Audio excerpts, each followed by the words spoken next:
the Baen Free Radio Hour.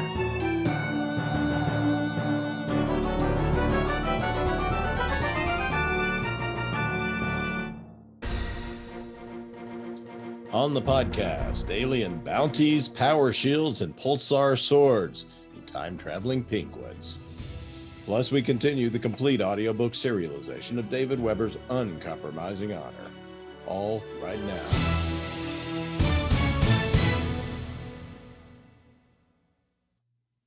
Welcome to the Baen Free Radio Hour podcast. It's an honor to have you along. I'm Baen Senior Editor Tony Daniel. This time we have an interview with Mike Kupari discussing his new science fiction novel, The Family Business. Aliens have invaded Earth, but were beaten back to Mars by human resistance. Yet the alien-human collaborators, they remain. Now it's up to Nathan Foster of the Federal Recovery Service to bring these malefactors to justice. Mike Kupari will give us the scoop on his exciting novel in just a moment, and we continue with the complete audiobook serialization of David Weber's Honor Harrington series masterpiece, Uncompromising Honor. Now here's the news. Hey, I want to call your attention to our very cool Baen Books Teacher's Guides by offering an ebook sale this month. Baen Teacher Guides are developed by teachers and education experts for use by homeschoolers and teachers in the classroom. All Baen Teacher Guides provide a background of the novel, a complete and comprehensive summation of the story, a vocabulary list, individual chapter summaries, focus questions, and initiating activities, and reading comprehension quizzes, thought-provoking discussion questions, and lots more. These are amazing resources, in other words, for amazing books, and they are downloadable free at baen.com/study guides. And now for July, we offer $1 off all the Baen ebooks that have a teacher guide that goes along with them. These include great books like 1632 by Eric Flint, Monster Hunter International by Larry Correia, A Beautiful Friendship by David Weber, and some great Heinleins, such as The Star Beast, Farmer in the Sky, and The Rolling Stones. Stock up for education, for entertainment, or both, and check out the Baen Teacher Guides. They're a wonderful resource for everyone, and you can find the complete list of teacher guides and discount ebooks at baen.com. Hey, the July hardcovers and original trade paperbacks are here. First up is The Serpent by David Drake. Young Knight Pal is one of the most respected members of Lord John's Hall of Champions. Now Pal will need all his talents to deal with the monsters the waste throws at him, to unify the growing realm, and to rescue a damsel in distress who has been locked in a force field for decades. It's Camelot in the future, folks. Also in July is Grantville Gazette 9. Here's a generous helping of stories of Grantville, the American town lost in time, and its impact on the people and societies of a tumultuous age, featuring stories by Eric Flint, Griffin Barber, and a wonderful assortment of other writers. And finally, out in July is The Family Business by Mike Kupari. A federal recovery agent must hunt down a young woman implanted with an alien device and her mentally unstable former commando boyfriend. The job sounds easy, but the young woman may have been implanted with something else, something much more important to the implacable alien visitors and to the free people of Earth. Serpent by David Drake. Grantville Gazette 9, edited by Eric Flint, Walt Boyes, and Joy Ward. And The Family Business by Mike Kupari are now available at booksellers everywhere. I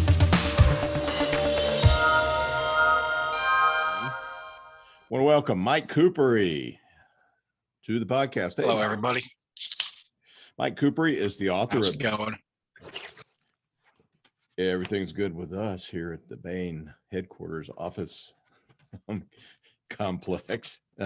Mike Kupari is the author of debut science fiction novel, Her Brother's Keeper, and that was followed up by Sins of Her Father, as well as with co-author Larry Correia, the best-selling Dead Six series. I guess, what is that big compendium book called? Invisible Wars? The Invisible Wars is the compendium of the 3 novels in the Dead Six series, plus a couple of short stories. There's a short story by Larry, and a 2-part short story by myself and author friend of mine, Peter Nealon, who's he's an indie author in his own right, but he contributed a story to that anthology or compendium. Yeah, I remember now editing that. The main novels are Dead Six, Swords of Exodus, and Alliance of Shadows, although I believe Alliance of Shadows is the middle one. Is that? No, that is the third one. That is the third one. Mike grew up in Michigan's Upper Peninsula and enlisted at the age of 17 in the Army. Yep. Okay. It just says enlisted on it. We're gonna fix that. I did it. Yeah. I enlisted in the Army National Guard when I was 17. I had to get a permission slip signed by my mom. So she might not have signed it if she knew you were going to become an explosive ordnance disposal technician. Well, that didn't come till later. See, I did 6 years in the Guard I was a combat engineer, and then I got out, and I was out from 2004 to 2008. I joined the Air Force and then became an explosive ordnance disposal technician. I didn't actually tell my mom what I was going to be doing in the military until well after the fact. I didn't want to stress her out. Probably a good decision. Mike served 6 years, as he said, in the Army National Guard. He has worked then in the Air Force. Where were you an EOD technician? Was it Afghanistan or? Yeah, my home station was Hill Air Force Base in Utah. I did a tour in Afghanistan. I got around a lot. I was a reservist, but the career field was short-handed enough that if you wanted to be on active duty orders, there was always some shop somewhere that needed help. Mm-hmm. So I went to Washington, up to Fairchild. I did a staff tour at headquarters. I was in Germany for 6 months. It was pretty good. Very cool. You've worked as security contractor with several firms. You did a tour in Southwest Asia with a private military company and are an NRA certified firearms instructor. Sharing an interest you and Larry met up at a gun discussion board, right? And that's where that's where I met him. I started hanging out in 2006. I had just moved to Utah. I started hanging out at his gun store after that, and then all this happened. I see. So this is before he was the international lord of anything, by the way. Right. So you met him physically before you met him online, or was that? No, the other way around. It was the other way around. I see. Well, out now at booksellers everywhere. It's this solo novel by Mike Kupari, The Family Business, with a great quote by Larry on front. Mike Kupari is an awesome storyteller, he says. This is the 3D version we have here as well. We have these 3D printers that print out books that way. Hello, I'd like to introduce everyone to Jax, my conure, who is having some separation anxiety. So if he gets noisy, I'll issue him. So he doesn't want to be on his perch right now, I guess. Yeah. Be quiet. So do you write with Jax on your shoulder? He actually, to be honest, he actually just tells me what to write, and I just do the typing. I see. You shouldn't reveal your secrets like that. But oops. You can edit that out in post, right? Yeah. Somebody might be coming to get Jax. That wants to write a best-selling novel. All right. So let's talk about The Family Business, which it's not related to your two previous books. This is totally different. Yep, this is a standalone novel. Yeah, it's set on Earth and in a sort of post-apocalyptic future, and it's not exactly explain the setting maybe and the background before we get into everything. It's kind of post-apocalyptic, and I don't really give a specific timeline, like a time frame when it happens. It's their version. It's an alternate world, so it's their version of right now. Prior to the story's beginning, about 30 years or so, aliens landed on Earth. They were desperate for a place to go. They showed up, they landed. They basically took over Africa because people weren't that willing to go defend it and started terraforming it there. And humans got along with them for a while, but eventually a war started and the aliens lost. This is set, the novel set after the war, about 8 or 10 years after the war. The aliens have lost and have fled the Earth for the most part. Much of the Earth was left in ruins. But it was, I mean, it was a close thing, right? Yes, this was not an easy victory. The human forces used a lot of nuclear weapons, and the aliens dropped a lot of rocks from space on cities. So, and the aliens even engineered a biological weapon to try and thin out the human population before they gave up. Eventually, they realized that they couldn't take the Earth without rendering it uninhabitable, almost, because we would destroy our own planet before we let them have it, and they didn't really understand that logic. So they fled to Mars and are starting the slow process of trying to terraform that planet as like their second place consolation prize. And they, we call them Greys. Is this, what is this, Kurt Miller cover? Who did this? Let's see. Let's have a look. Oh, it's a Sam Kennedy cover. So is that a somewhat accurate depiction of what one of those aliens might look like on the? Yes. Yeah, I decided to go with the classic conspiracy theory sci-fi trope of the gray aliens with big eyes. It's ingrained in American pop culture. It's what most people think of when they think of an alien for a variety of reasons. So I thought it'd be fun to try and just explore that and go with that. Mm-hmm. And we also call them the visitors, right? As well. Yeah, they're kind of more peaceful sounding names. They preferred was visitors. They also are called the Sagittarians because they claim to have come from somewhere in the Sagittarius dwarf galaxy, which is a small galaxy that's on the outskirts of our own, I believe. So they're gone to Mars. What's the problem? During their years of occupying the Earth, they infiltrated a lot of human governments. They swayed a lot of humans to their side. A lot of humans went over to their territory to defect because they promised to build a better world, a smarter, rational world where we would eschew our superstitions and our petty and all the things that are problems in human society. They promised that they could do away with. And all you had to do was comply and cooperate. When they started off in Africa, they gave people who had lived in nothing but poverty, suddenly they were living as well as anybody in the world. They were educated. They had all the resources they could need. They had unlimited access to power and clean water and advanced technology. So more and more people from the Earth started flocking over to their banner. But there was a price, you had to comply. And dissent was not tolerated amongst them. So when it finally did come to war, a lot of people sided with them. Most of their armies were human by far. They were never very many of them numerically, which is one of the reasons they lost. So they relied on human armies, and they weren't conscripted armies. They were almost all volunteers. So people fought and died for their vision of the better world. At one point, the war expanded to North America. They established a foothold in Mexico and actually invaded. It was the first time the United States had been actually had enemy soldiers on our soil since the War of 1812. So you can imagine the kind of impact that had on the American psyche.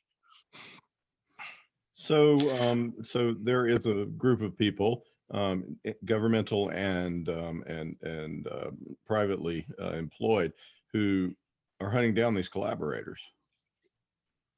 Yes. After the war, the United States was in kind of bad shape. There were a lot of wartime excesses and abuses that the government was responsible for, things people went along with that maybe in hindsight weren't a great idea. It's kind of some shades of maybe something like the Patriot Act, but cranked up. It was everything they did during World War II, but even more because there were enemy soldiers on American soil. People were afraid. A lot of your constitutional rights were just tossed aside. But after the war ended, suddenly a lot of those restrictions didn't go away. People had a vested interest in keeping that as the new status quo, and there was going to be a revolt. There was going to be a civil war if they didn't quit. So as a part of a grand compromise, there was a constitutional convention, and they passed a bunch of laws. And one of the things they did is they eliminated a lot of what we think of now as our federal law enforcement apparatus, which is humongous. For a couple of reasons. Number one, people were very mistrustful of the federal government after the war. And secondly, they didn't have the money for it. Every available resource is being put into rearming and reconstruction because the aliens were still there. They're still on Mars. There was this fear that they were going to come back. Mm-hmm. So almost every federal dollar is either going into reconstruction or it's going into the defense budget. That doesn't leave a lot of money left over for all the various alphabet agencies that exist in the real world. So what they did for the collaborators, because there's a lot of them, is they just contracted it out. You can be a bounty hunter, a federal recovery officer, recovery agent. You have to go through a background check and some training, and you're a private citizen. You have certain powers as this, but you have certain limitations too. You're not a police officer. You are specifically and personally responsible for everything you do. You don't have the benefit of, if someone gets injured and you're a police officer, well, the city covers that. You can't be sued personally. You have qualified immunity. Recovery agents don't have anything like qualified immunity. So that's one of the reasons not everybody does it, because if you make a mistake, you can get sued, you can get prosecuted. But if you're willing to do it and you're willing to take the risk, it can be good money because there are a lot of collaborators, and there is a standing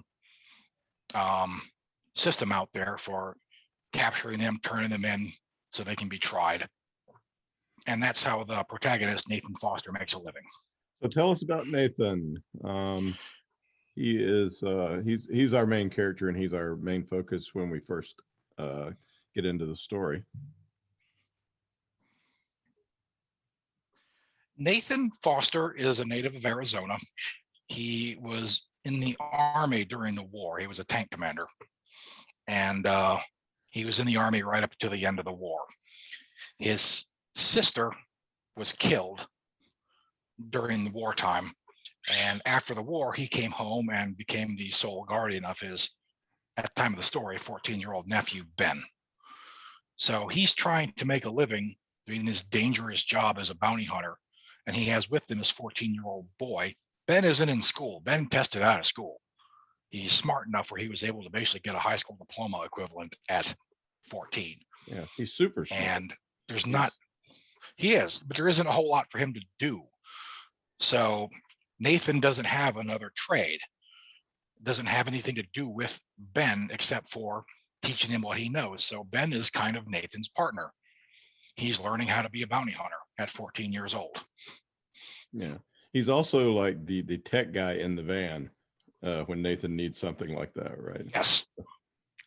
Yes. Ben is from the younger generation. He grew up with a lot of technological gadgets that Nathan didn't. So Ben runs all the gadgets. They have a device called the Identifier, which is kind of like it's a night vision capable video camera with facial recognition software built into it. It's this big bulky camcorder looking thing. And, Ben runs the computer and he's there as his backup. He's on the radio. There's a lot of things that someone can do in that role without being directly in harm's way. The other member of the team, of course, is Shadow, a genetically engineered, enhanced military working dog. A very good dog. And they can, all right, so there's several ways to recognize the collaborators, because it's not just that they know who they are. They can actually, there's physical things about them. Can you explain the tattoo and the it's not really a tattoo. Yeah. One of the benefits of joining the visitor's side was that you got access to extremely advanced medicine. They would give you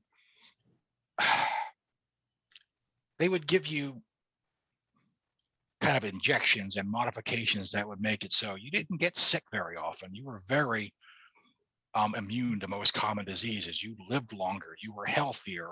A lot of the ravages of old age were limited, and this is, it was a very tangible benefit, but that modified your biochemistry sufficiently where a trained working dog can smell the difference, and a blood test can tell the difference. So that's the main reason. That's the main way they're able to tell a collaborator, is from either the smell or the blood test. But also, most of the collaborators got an alien tattoo on their arm, which it's not like a tattoo, like a normal human tattoo. It's kind of a living organism, so it's hard to remove. That's how the visitors kept track of their humans, was with that little thing growing in their arm. It's like a line of alien script, but it has several different functions. And so it's kind of hard. You can't remove that on your own. If you just scrape it off, it'll grow back. So that's the ways they mainly tell. Yeah. So the third member of the team is Stella, and she comes from the law enforcement community, I guess, from before. And she's the secretary and office manager and person who makes sure all the bounties get collected. Yes. Stella Rickles is Nathan's actual partner in the business. She owns half of the business. She worked for the Department of Homeland Security during the war, doing counterintelligence. When the war ended, she wanted to go home to Arizona, but there wasn't a lot of call for her line of work in Arizona. So she ended up, Nathan hired her basically as his office manager and eventually made her a full partner in the company. Because she has a lot of experience managing the paperwork and dealing with the federal government, because there's this entire, regimens of regulations they have to adhere to. Every I has to be dotted, every T has to be crossed. There are things you can and can't do, and if you mess up on your paperwork, you can get fined, you can get suspended. It's just like anybody who's actually worked with the federal government in any capacity will understand this. So that's a full-time job for her, and she also has sources. She has contacts from her days in Homeland Security, so people are willing to talk to her. Little birdies whisper in her ear and tell her where people might be. So that's why she's become an invaluable member of the team. She doesn't usually go out into the field because she's not trained for that, but you always need somebody that while you're doing the dirty work can keep the paperwork. Pretty much. So Nathan actually discovered, go ahead. Yeah, go ahead. Nathan discovered the hard way when he first started the business that keeping track of all the bureaucratic side of it was a full-time job. He tried to do it himself and found out that it was a nightmare. So that was the end of that. So you're writing a novel of realism in that sense. So. Trying to, yeah. So Nathan is he's a good guy. He basically, he's not out blowing people away, but he's quite willing to use deadly force if he has to, right? He's kind of Matt Dillon sort of fellow. I don't know. How would you describe him? I really enjoyed him as a main character. I got identified and felt, looked up to him. Nathan he's a no nonsense kind of guy. When he first started into the line of work, some of it was kind of just, he wanted some revenge. He wanted some payback on the people that had helped destroy the world. He wanted to get the traitors and get them hung. Because that's usually what happens when they're convicted. They're executed by hanging. But as he grew older and as time went on, he began to take his job seriously. He takes seriously the responsibilities that comes with it. He does not want to use deadly force if he doesn't have to. Not only is it, there's a moral quandary in that for him, but also it greatly increases the amount of paperwork you have to do. And as one of these bounty hunters, if you make a habit of just killing your bounties, sooner or later you're going to get audited and your license pulled, and they're going to just tell you you can't do it anymore. So you do have federal regulators still breathing down your neck over things like that. So it's not just a license to kill. So he tries his best to bring his targets in alive so they can stand trial. He even states at one point, that tries to keep in mind that they still might be innocent. I mean, it's not likely if you have the tattoo on your arm and all that, but there are, as we learn in the story, collaborators who were maybe not so willing. Well, let's talk about that. So, all right, he's very effective, and Ben is helpful, and he's got a buddy, a lot like Larry Correa's weapons maker dude, who makes cool stuff for him to use to capture some. But there is we switch points of view then to Imogene. And what is her last? I can't remember, but Imogene Anderson. Anderson. Yeah. So, and she is in a completely different situation. In fact, we meet her in a prison. Tell us about her and her initial quandary. What's going on there? Imogene is a convicted collaborator. When we meet her in the story, she is, as you said, she's in a federal detention facility in New Mexico. The thing is, for her, she doesn't have very many memories of her time. All these years she spent working for the visitors. At some point before the story began, her memory was wiped, and she has no idea why. After the war, certain holdout groups carted her around Mexico until they were finally run down and captured by the Mexican army. And they wouldn't let her go. They kept saying she was important, but nobody would tell her anything. She has no idea what she did during the war. She has almost no memory of it. She has almost no memory of her life before the war. And yet there was enough information on her for her to be convicted. There was video of her making propaganda videos for the visitors. She was like almost like an influencer for them when she was younger, but she has almost no memory of this time. So she's in prison serving her sentence. She's frustrated. She feels bad because look what happened. Look what happened to the world. And she doesn't even remember why she did it. Yeah, and as we learn, there's a reason she can't remember any of this. I mean, this stuff has been wiped. Yes.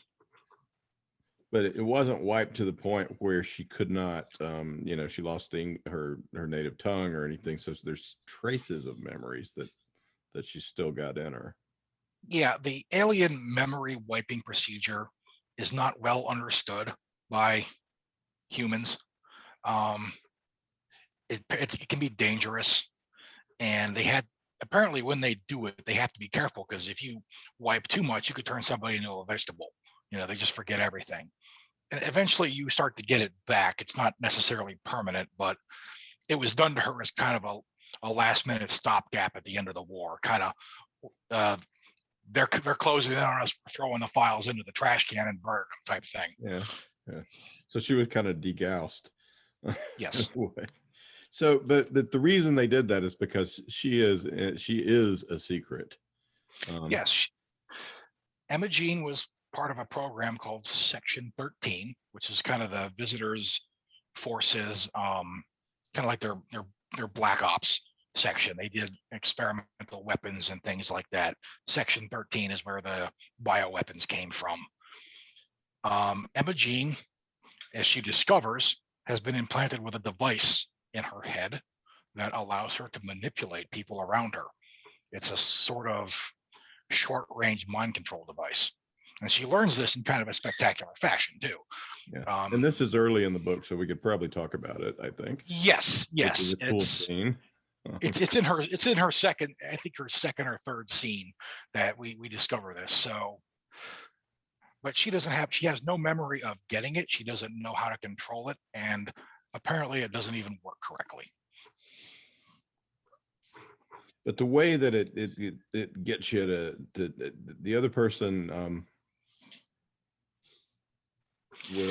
for instance, somebody's trying to kill her, and she just turns, not by her own free will necessarily. It's more like a subconscious reaction, right? It's a sort of stress, maybe adrenaline, maybe panic reaction, manages to activate the device after it's been dormant for so many years. And it works through very short range, low frequency radio, electromagnetic radiation, which I did some research on this, and these things, if applied correctly, can do weird things to the human mind. You can cause panic. You can simulate religious experiences. You can garner compliance. You can, it's ephaptic communication, I think it's called. I spoke with a neuroscientist about this, but that was a while ago, so forgive me if I'm forgetting some of these actual terms. But the limitations are, though, number one, it doesn't work very well. It was a prototype. And number two, she can't control it.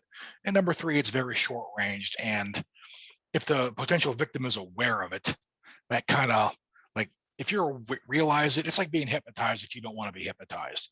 You know, you're like, I'm not going to cooperate with this, la, la, la, la, la. Uh-oh.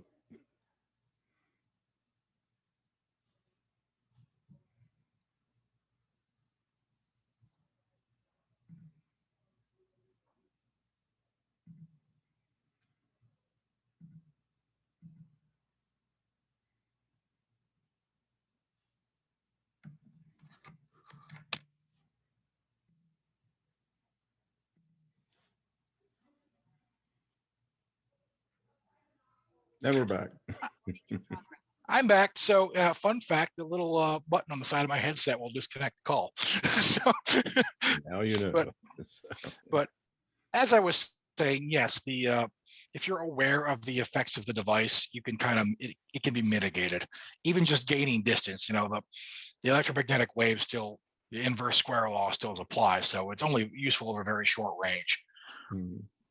But it's extremely effective if you don't know what's happening to you, and yes, and you are in that range, so you got to watch out. The other, all right, so and this is just the tip of the iceberg of some alien messing with humans that we find out about, as well as the fact that once our people now know in the book know about it, some of them are probably just want to cut it out of her and see what it is, see if there's something in there. And because she's a war criminal, so who cares, right? Yeah, once it's discovered, suddenly Homeland Security is very interested in her. In fact, she's afraid they're going to, I think a quote from the book, send her to Area 51 and dissect her. Because obviously there are people in the government who would like to have a mind control device. I mean, for good reasons and for maybe less than good reasons. You can think, like, if this technology is out there, you'd kind of want your own team to understand it so they can counteract it and know how to counteract the devices, know how to remove them and all that. But on the other hand, maybe they would be tempted to use it for unethical purposes. Yeah.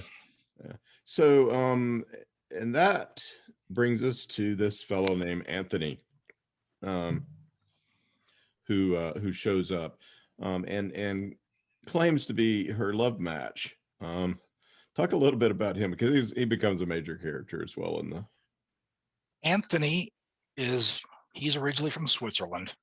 He willingly joined the visitor forces at a young age and worked his way up into one of their elite commando units. This one's called Earthstorm. These people were the best trained. They had all of the enhancements the visitors could provide, and no small amount of brainwashing went into their training as well. They were dedicated fanatics. They never surrendered.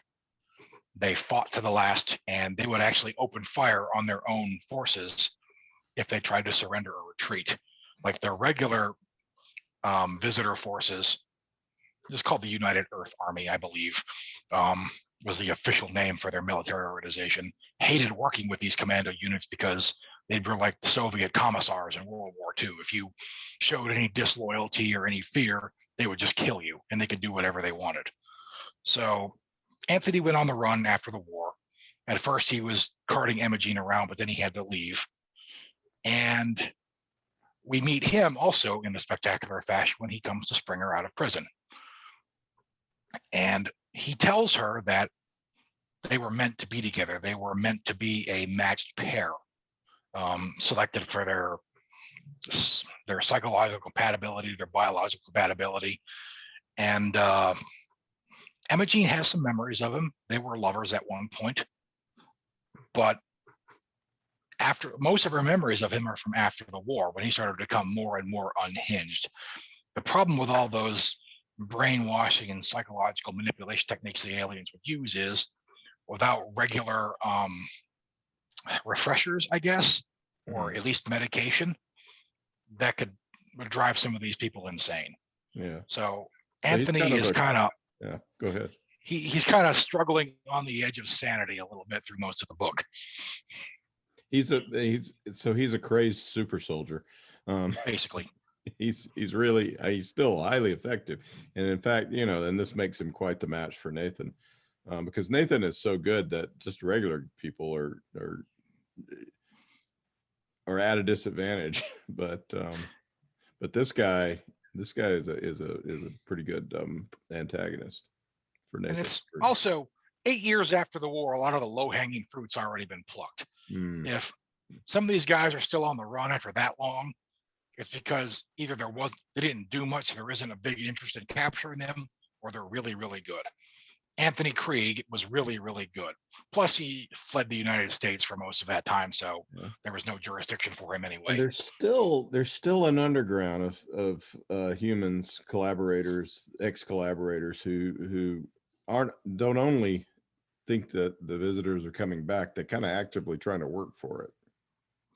Yes. A lot of the former human collaborators, millions of them, have been exiled to a place in Africa called the Free Territories. It's in Central Africa. It was kind of the nexus of the aliens' human civilization there. And their home countries wouldn't take them back after the war. So they're like, you can go live in the mess you made in. Most of it's okay to live in. Part of it was heavily destroyed by nuclear bombardment, so quite a bit of it is very irradiated. It's not necessarily a great place to live, but you back the wrong horse. That's what you get, I guess. But most of those people are just trying to get on with their lives. There's another group called the Sagittarian faction, they are true believers, and a lot of your ex-commandos are in there. These are people who believe that the visitors are going to come back, and when they do, they're going to win this time. They're going to reward them for their loyalty and their perseverance. So they're still true to the cause, and that makes them all the more dangerous. Yeah, and probably, that's about where we should. Obviously, through some various things that happen, it comes to be that Nathan is chasing after Imogene and trying to find her. And that's and thereafter will probably be spoilers, but it's quite it's pretty cool, because we begin to really peel back the onion of what the aliens were up to and where they came from as Nathan discovers more and more. They're like they have a caste. They're like biological caste system, right? They're yes. A lot of things that we did with technology, they would do with bioengineering. So like they have some of the alien soldier units that they're called, they call them heavies, or there's other names for them. But basically, it's a 7-foot tall alien meat robot that's really strong. It sometimes wears a suit of power armor and carries a big gun. And that's the fellow you see dead on the cover there is one of those. They're not particularly bright as far as we understand it. There's some debate over how much cognition they actually have, but they're dangerous. Like I said, they're like biological robots. But there's also like a worker/soldier caste, which have more, it's kind of like your average human in as far as their ability to think and solve problems. But above that, you have their brights, which is the human name for them. They're the ones that they're geniuses. They're the movers and shakers of their society. They're the ones that guide their society. They're the elite class. And those are the ones who are responsible for making all their civilizational decisions. They're the scientists and the researchers and the leaders. But we don't ever see very many of these.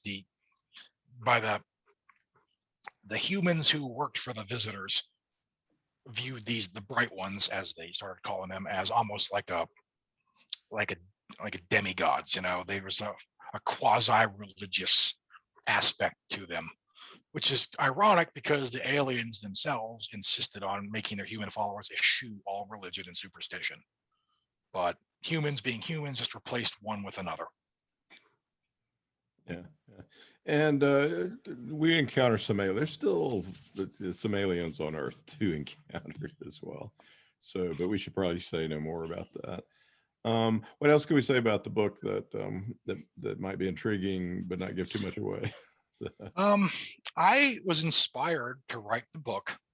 I was on a trip to Arizona in, I think, 2016. And I was in northern Arizona coming from the Four Corners down into Flagstaff from the north. And somewhere up on the Navajo reservation, I passed an abandoned roadside motel. And it just looked very desolate. It was just, it was still fully intact, but there was nothing around for miles. And that image stuck with me. So I got this scene idea in my head of, what if there's something hiding in there, and the hero has to go in there and chase it out. And then of course it turned into, what if it was an alien? Because that's why I'm a sci-fi writer, I guess. And it took a few years for the story to gestate, and then even longer for me to actually finish it. I actually ended up moving to Arizona. Much of the story is set around Prescott, Arizona, where I lived for a couple of years, and I love the state of Arizona. I love Prescott. So part of the book too is kind of a love letter for me to the Southwest, because it's a beautiful place, and I think it was a great setting for this kind of thing, especially since, with you have the Alamo, you have the missile testing ranges out in New Mexico. You have Area 51 in Nevada, and you have with these alien sightings and UFO sightings that allegedly happen out there. It just seemed like a fitting setting for this sort of book. Yeah. And it's got this wonderful sort of Western influence as well, with some gun. Yeah. And Nathan's character was kind of inspired by partially by my playthrough of Red Dead Redemption 2. So he very much has an attitude of a cowboy. Yeah. Well, it's very cool. What are you working on now? I am working now on a science fiction detective novel. It's not, I don't want to say it's a mystery novel, because it's not. I'm not doing the thing where I lay out the clues and the reader tries to figure out the mystery before the protagonist does. I'm a hack writer of rocket pulp. That level of fancy writing is beyond me. I'm just writing a classic, like, pulp detective story where you're along with the ride for the hero as he cracks the case and fights the bad guys. And there's a femme fatale in the story, and it's going to be a lot of fun. I've had a lot of fun writing it so far. Very cool. Well, out now at booksellers everywhere is The Family Business by Mike Kupari. And it is kind of a Western science fiction. And if you like aliens and post-apocalyptic landscapes, this one's for you. It's really good stuff, fun stuff. And thanks so much for talking with us about The Family Business, Mike. Hey, thanks for having me.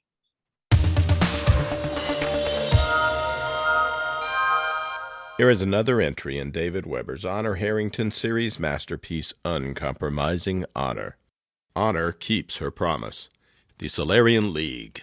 For hundreds of years they have borne the banner of human civilization, but the bureaucratic mandarins who rule today's League are corrupt and looking for scapegoats. They've decided the upstart Star Kingdom of Manticore must be annihilated. Uncompromising courage. Honor Harrington has worn the Star Kingdom's uniform for half a century. Very few know war the way Honor Harrington does. So far, hers has been a voice of caution. But now the Mandarins have committed atrocities such as the galaxy has not known in 1,000 years. They have finally killed too many of the people Honor Harrington loves. Uncompromising vengeance. Now Honor Harrington is coming for the Solarian League, and hell is riding in her wake. And now, David Weber's Uncompromising Honor. March 1923, Post-Diaspora. King Michael's Tower, Mount Royal Palace, City of Landing, Manticore Binary System, Star Empire of Manticore. So it looks, so far, like things are going about as well as they could, Prime Minister Grantville said. He sipped whiskey and shook his head. I can't begin to count all the ways this could still go south on us, and I wish to hell we still had Tony to advise us, but I think Carmichael's settling in as Foreign Secretary. He probably knows the Sollies even better than Tony did, and he's pretty damn confident it's going to hold up. Thank God, a very pregnant Allison Harrington said quietly. Prolonged extended gestation periods, and it seemed that, like Faith and James, her third daughter would be born on Grayson. Now she sat holding Raoul in her lap between her daughter and her brother. I was really afraid somebody might be stupid enough to go ahead and fight. That kind of stupid deserves to be culled before it reproduces, Allie, Jacques Benton Ramirez-Ichu, the newly named Beowulf Director of Defense, said flatly. Unfortunately, none of the people who currently feel that way are quite stupid enough. They're not going to poke their heads out of hiding as long as my long, tall niece is here waiting to whack them right off. He smiled at Honor with fierce approval. He was still in a gravity float chair and would be for at least another 3 or 4 weeks. His brother-in-law had a pronounced tendency to keep a close eye on him, which, in fact, Commodore Harrington was doing at that very moment. But he was very much a going concern again, and so was Barkchewersbane. Now the tree cat yawned, bearing needle-sharp canines in Jacques' lap. But Honor shook her head as she bounced Catherine very gently on her knee. I'm done whacking off heads, she said, bending over to plant a kiss on the part of the little girl's hair. Then she turned her head and smiled at Hamish, sitting in the chair beside hers while Nimitz and Samantha stretched across the chair backs, before she looked back at her uncle. Besides, it sounds like I won't have to. No, you won't, Elizabeth Winton told her with a warm smile. I think you've done just about all of that we're going to need for a while. Honor nodded, making no effort to conceal her relief. The Solarian Assembly was furious, and it wasn't making much effort to hide that fury, but it was also honoring the terms Winston Kingsford had accepted in the Solarian League's name. The new Constitutional Convention had been officially seated on the last day of February. Not all of its delegates had arrived yet, and it was still very much at the setting-up stage, but all their intelligence sources suggested that the convention meant business. Despite its resentment of the League's ignominious defeat, its members seemed to genuinely understand why they were there. More to the point, whether they chose to admit it or not, every single one of them knew the task to which they'd been called was centuries overdue. And with the Mandarin's disastrous example so fresh in their memory, it was unlikely they'd repeat the same mistakes. Of course, she reflected with the resignation of someone who loved history, that just means they'll find other mistakes to make. They're human beings, and the two things humans make are tools and mistakes. But sometimes we get stuff right, too, and there are some really good models out there if they're only willing to do the research. I guess we'll have to see about that. Actually, she reminded herself, the odds were better for the Sollies than for some other Constitution writers, because they had a pretty demanding editor looking over their shoulders. The Grand Alliance had meant it when she told the Solarian public the Allies didn't care what form of government the League adopted. But it had also meant it when she told them that whatever form they adopted, elected office holders would exercise the decision-making power and be held accountable for those decisions. That and the secession provision were non-negotiable from the Allies' perspective, and the 100 or so ships of the Wall still riding old Earth orbit were a silent, pointed reminder to that effect. The situation in the Protectorates promised to be more complicated and probably ugly. In some instances, like Hotjobosch, Seraphim, Votslavik, Mobius, and Swallow, the local star systems looked to be adjusting well, with a minimum of bloodshed and civil unrest. In other cases, not so much. There were a lot of scores to pay off out there in the fringe, especially on the planets whose native oligarchs had been deepest in OFS's pocket, and OFS wasn't going out of its way to engineer any soft landings. In fact, some OFS governors and managers were clearly determined to make the entire process as ugly as they possibly could. "And it's our fault, too," she admitted unflinchingly. "We knew a lot of this would happen when we issued the demand, but I honestly don't see any other way we could have gone. If we hadn't demanded Frontier Security's total and immediate disbandment, something that big, with so many people in other people's pockets, would have hung on, claiming it was winding down as quickly as possible for decades, maybe even longer." Quite a few Manticoran politicians argued that the Star Empire had a moral responsibility to provide the stability the ex-protectorates needed. That as the creator of the power vacuum, the Grand Alliance was the only force capable of filling it. Part of Honor wanted badly to endorse that argument. She was a historian, and specifically a military historian, and she knew how poorly it was going to end in some of those star systems. She didn't want to see that, and she knew she wanted to avoid the moral guilt for having allowed it to happen. But the last thing the galaxy needed was for the Grand Alliance to simply replace Frontier Security. And the last thing the Grand Alliance needed was to turn into Frontier Security. The Office of Frontier Security had started with the best of intentions, and it had taken a while for it to warp and corrode, but it had happened, and Honor Alexander Harrington had no desire to see her star nation, either of her star nations, start down that dark and twisty road. Besides, there's such a thing as independence and maturity. Star nations have to learn to walk just like anybody else, and they need to learn to stand on their own 2 feet. We won't do them any favors by casting a protective wing over them if it prevents them from learning both those things. And it wasn't like the Grand Alliance was simply going to walk away. It had no intention of intervening to impose outside solutions, but it was prepared to trade with any star system, support any legitimate government, extend economic support and military aid as trading or treaty partner. And it was prepared to whack any hands that got too greedy and grasping where their neighbors' toys were concerned. No doubt there would be an upsurge in piracy and warlordism, but the Royal Manticoran Navy had cut its eye teeth in the Silesian Confederacy. Any newly independent star systems who were inclined to emulate their erstwhile OFS masters would discover the RMN and its allies had a short way with freebooters and would-be conquistadors.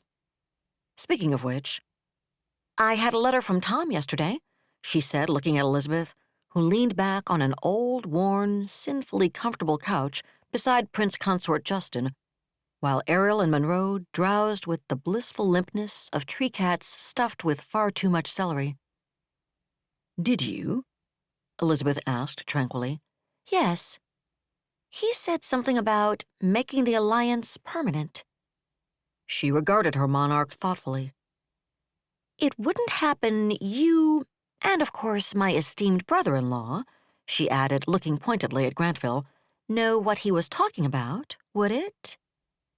Elizabeth glanced at Grantville. The Prime Minister looked back at her for a moment, then shrugged, and the Empress returned her gaze to Honor. "Actually, it would happen, I do. I just wasn't planning on discussing it with you yet. Not until you come back from Grayson, anyway." "Oh?" Honor raised an eyebrow, looking rather more intently at her monarch, and her tone might have held just the slightest edge of suspicion.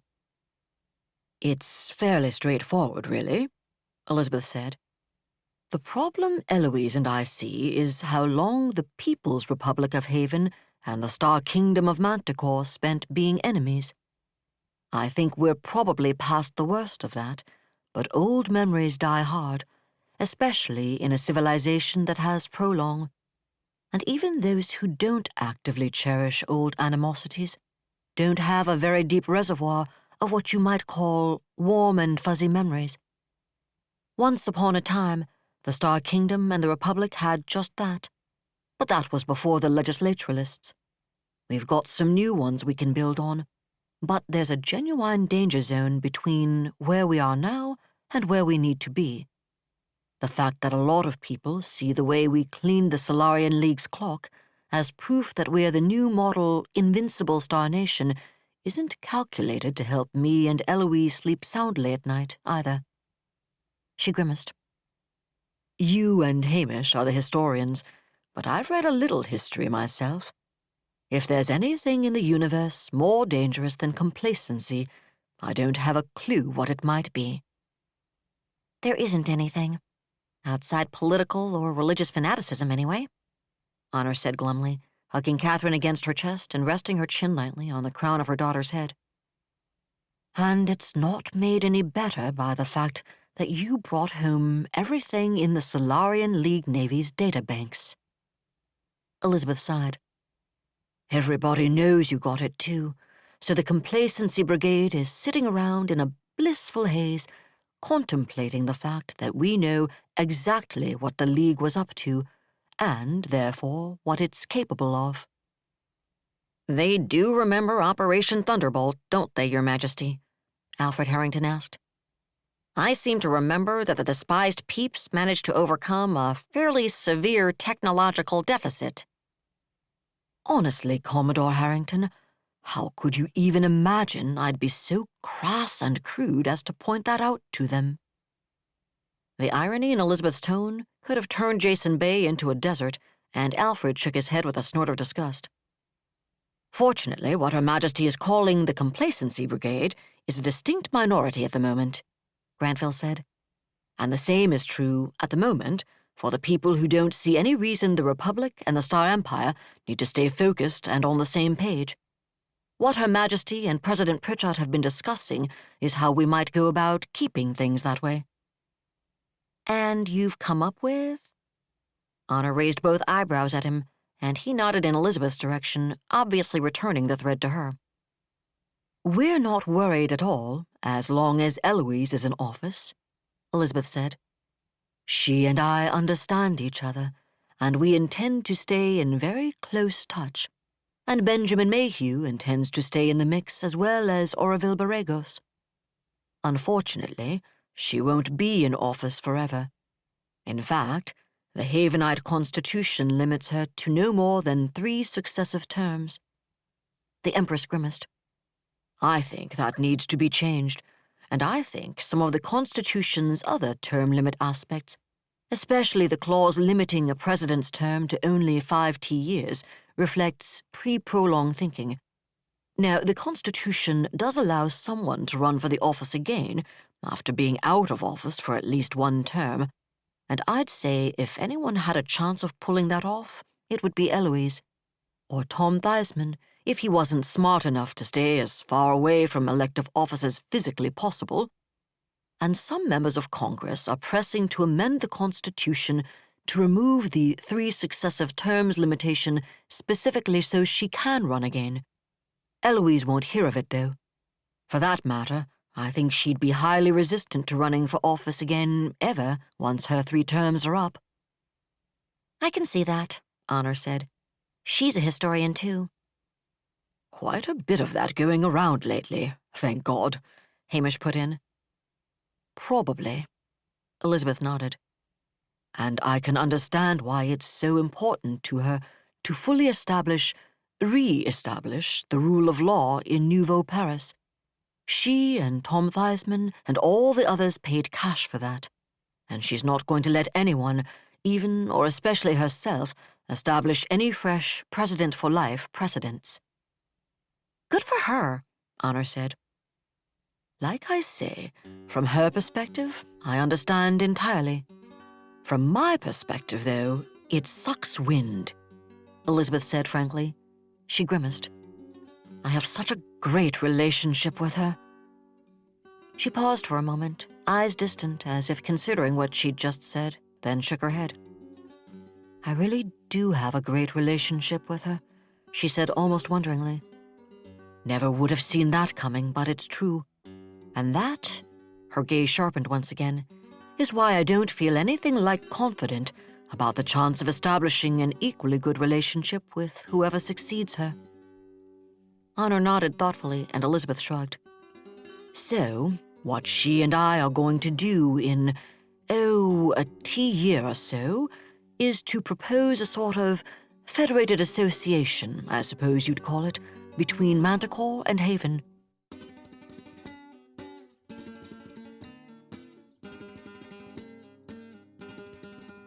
That was another entry in the complete audiobook serialization of David Weber's Uncompromising Honor. And that's it for the podcast. Thanks to Audible.com and to podcast theme composer Ruth Judkowitz. And a pair of good stalking boots, and a set of rapacious alien-sniffing homing beacons, plus thanks and praise for Mike Kupari, author of The Family Business. Please join us next time here at the hammering heart of science fiction and fantasy, and keep reaching for the stars.